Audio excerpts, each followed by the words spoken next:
नमस्ते, मैं हूं असीम और आप देख रहे हैं एनडीटीवी इंडिया। कहते हैं डॉक्टर धरती पर भगवान का रूप होते हैं, लेकिन क्या आपने कभी सोचा है कि जब भगवान का वो रूप खुद मौत से आमना सामना करे, आसमान की ऊंचाइयों में क्या बीतता होगा उस वक्त। झारखंड के चतरा के वो घने जंगल, सोमवार की वो मनहूस शाम और एक 8 साल का मासूम बच्चा जो अपनी आंखों में ढेर सारे सपने लिए घर की दहलीज पर बैठा था। उसे इंतजार था अपने सुपर हीरो पापा का। उसे लग रहा था पापा आज फिर किसी की जान बचाकर लौटेंगे और उसे गले लगा लेंगे। लेकिन उस मासूम को क्या पता था कि जिस एयर एम्बुलेंस को वो पापा का जादुई विमान समझता था, वही विमान उसके पिता की आखिरी मंजिल बन जाएगा। डॉक्टर विकास कुमार गुप्ता। ये महज एक नाम नहीं था, रांची के लोगों के बीच ये एक भरोसा था। क्रिटिकल केयर और एनेस्थीसिया के वो माहिर खिलाड़ी जो मौत के मुंह से मरीजों को खींच लाने के लिए जाने जाते थे। उस दिन भी वो वही कर रहे थे जो वो हमेशा करते आए थे, एक जिंदगी को बचाने की जद्दोजहद। इस कहानी का दूसरा सिरा जुड़ा है लातेहार के संजय कुमार से। संजय 65% जल चुके थे।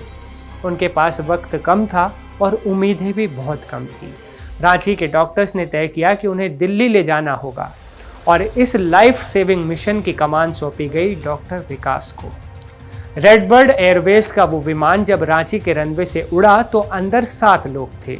डॉक्टर विकास के दिमाग में सिर्फ एक ही बात चल रही थी, मरीज की धड़कनें रुकनी नहीं चाहिए। वो मरीज की सांसों की निगरानी कर रहे थे, लेकिन उन्हें खबर नहीं थी कि कुदरत ने उनके खिलाफ एक भयावह साजिश रच दी है। चतरा का वो इलाका जहाँ की हरियाली अक्सर सुकून देती है, लेकिन उस शाम मौत का सन्नाटा ओढ़े बैठी थी। खराब मौसम, धुंध और फिर जो भयानक आवाज जिसने पूरे जंगल को थर्रा दिया, वो थी प्लेन क्रैश की। विमान का संपर्क टूटा और चंद पलों में वो उम्मीदों का जहाज मलबे के ढेर में तब्दील हो गया। सोचिए उस बूढ़े पिता पर क्या गुजरी होगी जिसे अगले दिन सुबह अपने जवान बेटे के दिल्ली से लौटने का फोन आने वाला था। डॉक्टर विकास के पिता आज भी सुन्न हैं। उनकी आंखों में आंसू नहीं, एक गहरा सन्नाटा है। डॉक्टर विकास की पत्नी जो खुद बैंक में काम करती हैं, उनके पास आज अपने 8 साल के बेटे के सवालों का कोई जवाब नहीं है। वो बच्चा जो हर बार विमान की आवाज़ सुनकर आसमान की तरफ देखता था, आज उसी विमान के नाम से सिहर जाता है।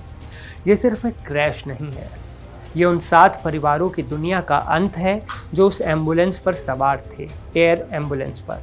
डॉक्टर विकास जैसे लोग रोजाना अपनी जान हथेली पर रखकर आसमान में उड़ते हैं ताकि कोई दूसरा अपनी आखिरी सांस न ले। लेकिन जब सिस्टम की खामियां या कुदरत का कहर इन फरिश्तों को हमसे छीन लेता है, तो पीछे रह जाती है कभी न भरने वाली खाली जगह। आज रांची का सदर अस्पताल वीरान लग रहा है। वहाँ की गलियों में डॉक्टर विकास की वो मुस्कुराहट अब कभी नहीं दिखेगी। सवाल कई हैं, मौसम की चेतावनी थी या नहीं? क्या विमान में कोई तकनीकी खराबी थी? जांच की रिपोर्ट तो आ जाएगी, कागज़ भर जाएंगे, लेकिन क्या कोई उस मासूम बच्चे को उसके पापा वापस लौटा पाएगा? ये बहुत बड़ा सवाल है। सलाम है उस जज्बे को जो आखिरी दम तक दूसरों की सांसें बचाने के लिए लड़ता रहा, और अफसोस उस शाम पर जिसने एक फरिश्ते के पर काट दिए।